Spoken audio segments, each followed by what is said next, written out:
Sihir hawatib, yaitu sihir mimpi atau suara tanpa rupa. Di antara gejala-gejala yang dialami oleh korban sihir ini adalah: yang pertama, sering bermimpi yang menyeramkan. Kemudian, sering melihat orang yang menyeru namanya di dalam mimpi. Kemudian, mendengar suara-suara yang mengajaknya berbicara ketika dalam keadaan sadar, namun ia tidak menemukan seorang pun di sekelilingnya.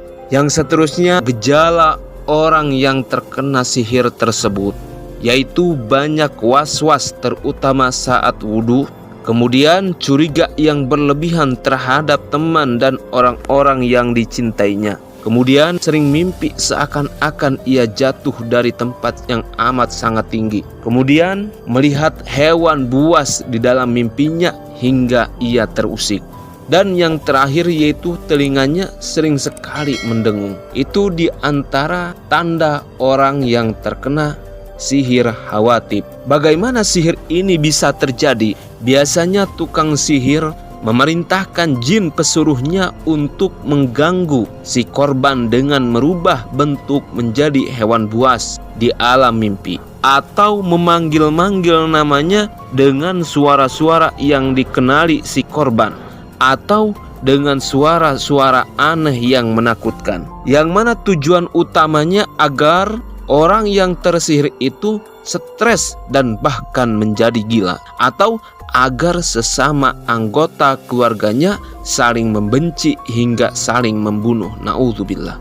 Hal itu disebabkan dengan ketakutan dan kecurigaan yang terus-menerus, sehingga ia tidak pernah merasakan ketenangan di kesehariannya. Hawa panas selalu meliputinya dan kegundahan selalu menghantuinya. Bagaimana pengobatan sihir hawatib?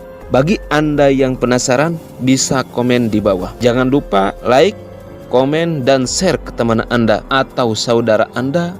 Barangkali video ini sangat bermanfaat bagi orang yang membutuhkannya. Jangan berharap pasien kesurupan. Ketika menangani seorang marki, yaitu si pasien, seorang peruqyah sebaiknya menyertakan niat untuk mengeluarkan dan mendakwahi bangsa jin yang menzolimi tubuh marki. Walaupun pada hakikatnya tiada manusia yang bisa mengeluarkan jin dalam tubuh manusia, bukan justru berharap marki bereaksi dan kesurupan. Apakah bisa penyakit sembuh melalui ruqyah tanpa reaksi dan kesurupan? Jawabannya, tiada yang tidak mungkin jika Allah mengizini. Kenapa kita tidak boleh berharap marki kesurupan? Karena perintah Rasulullah SAW, sungguh jangan sekali-kali kalian berharap berjumpa dengan musuh. Siapakah musuh kita? Jawabannya yaitu setan jin ataupun setan manusia, dunia, dan hawa nafsu yang berada di diri kita masing-masing. Siapa yang mengatakan bahwa jin-jin kafir adalah musuh kita? Allah Subhanahu wa Ta'ala, yang mana Allah di dalam surat Al-Fatir menyatakan, inna syaitana lakum aduwwun fattakhiduhu aduwwa innama yad'u hizbahu liyakunu min ashabis sa'ir. Bagaimana caranya meruqyah seseorang yang sudah terbukti diganggu jin ataupun sihir tanpa kesurupan? Jawabannya banyak. Salah satunya dengan cara membacakan Yasin ayat ke-9 sambil menaruh telapak tangan ke leher belakang marki dan berniat untuk membentengi bangsa jin. Metode ini digunakan untuk marki yang diserang jin di daerah leher ke bawah. Kemudian bacalah ayat penarik jin dimulai dari tulang ekor ke atas sampai titik kahil. Kemudian kumpulkan kedua telapak tangan kita di situ dan mulailah menariknya. Itu indikasinya sering mimpi buruk dan pusing menahun. Namun sejauh ini Al-Fakir sudah mencoba metode ini dan beberapa kasus alhamdulillah marki tidak kesurupan dan penyakit yang dideritanya sembuh biidznillah tanpa harus kesurupan. Inilah salah satu bukti mukjizat Al-Quran. Sebuah ringkasan tentang alam jin.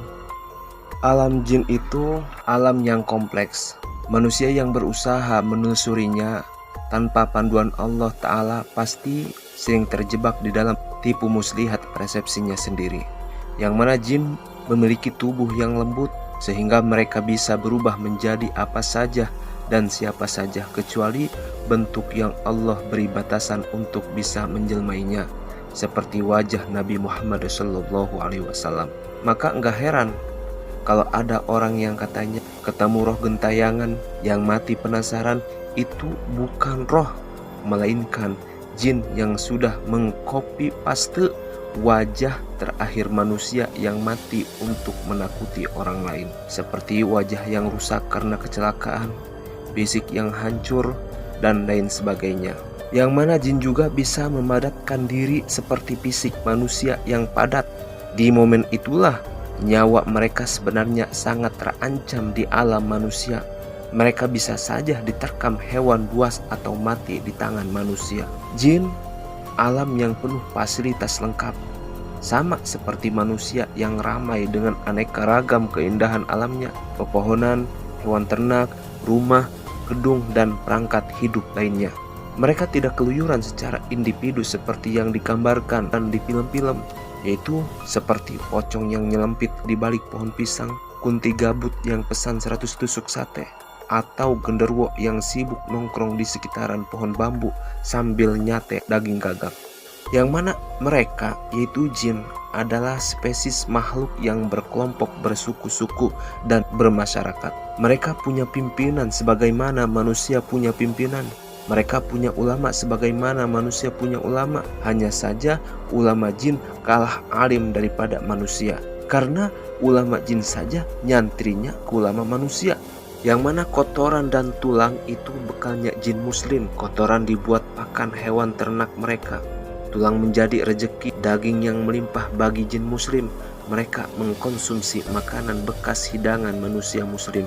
Ini menunjukkan mereka adalah makmum manusia. Begitupun jin kafir, makan makanan yang masih layak konsumsi manusia, buah, kopi, daging, dan lain-lain. Jadi kalau Anda kasih sesaji ataupun Anda kasih sesajen yang katanya untuk sedekah alam, itu pada hakikatnya Anda beri makan setan, yaitu musuh bebuyutan manusia. Mungkin Anda semua paham. Demikian yang saya dapat sampaikan, kurang lebihnya saya mohon maaf. Akhirul kata, wassalamualaikum warahmatullahi wabarakatuh.